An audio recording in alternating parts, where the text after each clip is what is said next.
the drive-in. We tell them that we went to the drive-in. Welcome back to Mega Movie Drive-In. Let's kick this one off with a sequel to our very first episode. This was part 2 to the Creature from the Black Lagoon series, the last of the original Universal Classic monsters. This one was titled The Revenge of the Creature. Jack Arnold returns to direct this 1955 sci-fi horror gem. It was released 1 year after the original, on July 22nd, and was also made in 3D, just like the first one. We are once again in the Amazon, aboard the Rita, captained by Lucas, played by Nestor Piava. He is the only returning cast member from the first movie, besides Rico Browning, who plays the Gill Man in the water. The scientists this time around that are after the Gill Man are George Johnson, played by Robert B. Williams, and Joe Hayes, played by John Broomfield. They have heard of the tale of the monster and want to capture it now, and bring it back to be studied. And we all know how that ends. So, not sure if this is actually the same Gill Man or a new one. I'm going to assume it's the same one because like many of the Universal monsters, they just return somehow. Unlike the previous trip that was after fossils, this time they are ready to capture the Gill Man. There he is! Aha! John Egger, our good buddy from Tarantula, plays Professor Clayt Ferguson. He studies the psychology of animals and stuff like that. And look who he's got working for him, none other than Clint Eastwood, who was also rumored to have a part in Tarantula. Clayt gets word that they captured the creature and heads to Florida to see it for himself. Where are you going? To ask the dean for a leave of absence. What else?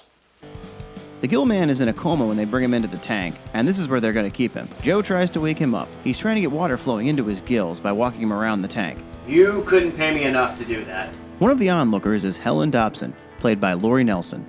She's going to be our female lead monster interest for this one.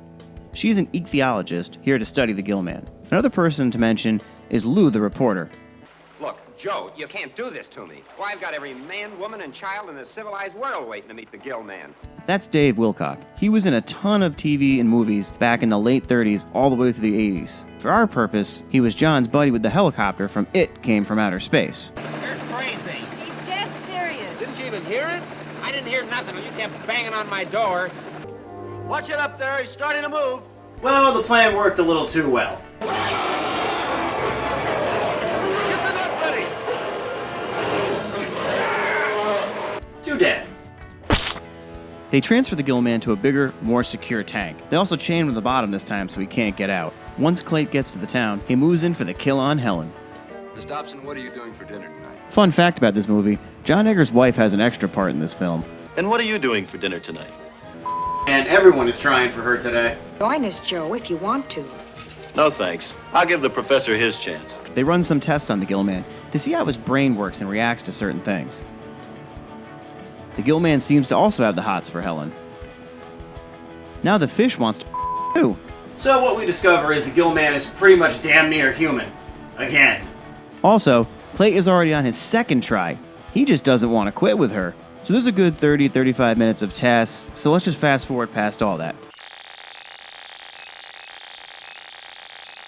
Ah! The monster killing Joe.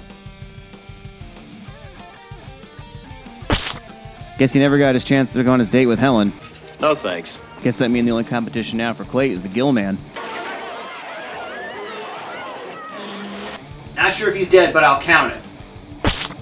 Another quick fact about this film is that the Gill Man was actually played by two people this time. Rico Browning, who was the creature in the water, and Tom Hennessy played the Gill Man on land. Both fellows actually have smaller roles throughout the film. Where they are exactly, I'm not sure.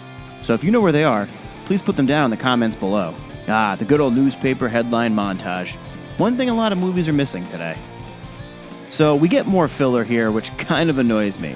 It's a lot of Clayt and Helen out on a boat, just enjoying the day, which I probably don't need to mention. I know you're trying to keep your mind off things, but your buddy just died.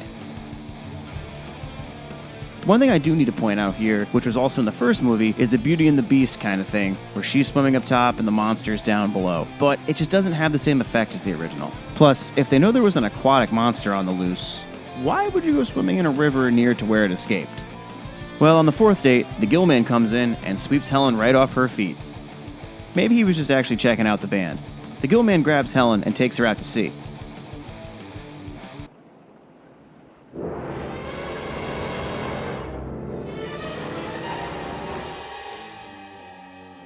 Is she all right? She's alive.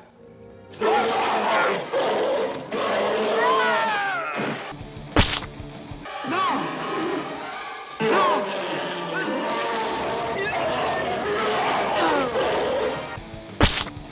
a massive manhunt, or a Gillman hunt begins. They find Helen on the beach while the Gillman takes a dip to get some air back in his gills. Or water, however you want to look at it. Clay does his best to try to get the Gillman to drop Helen.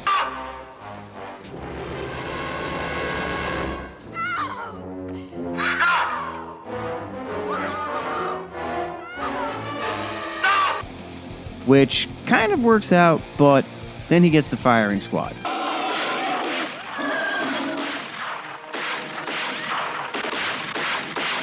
And we see him die, or again, like the first movie, fade away to the bottom.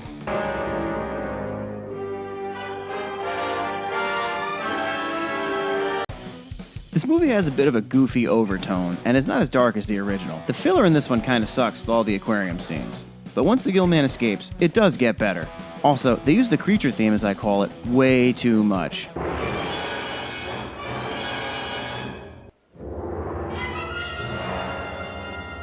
This would pretty much become stock movie monster footage themes. It's even the theme for Godzilla vs. King Kong. John Egger is awesome as always. As far as sequels go, it's not as good as the first movie, but it is definitely not horrible, and I definitely recommend it.